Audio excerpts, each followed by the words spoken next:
behind a hearse. I don't care how much money you make, you can't take it with you. The Egyptians tried it. They got robbed.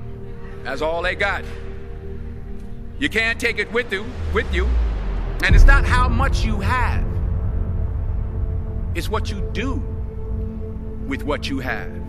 We all have different talents. Some of you will be doctors, some lawyers, some scientists, some educators, some nurses, some teachers. Yeah, okay.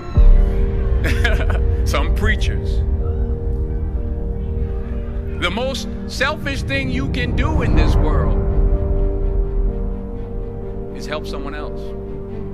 Why is it selfish? Because the gratification, the goodness that comes to you, the good feeling that I get from helping others, nothing's better than that. Well, 1 or 2 days, but nothing's better than that.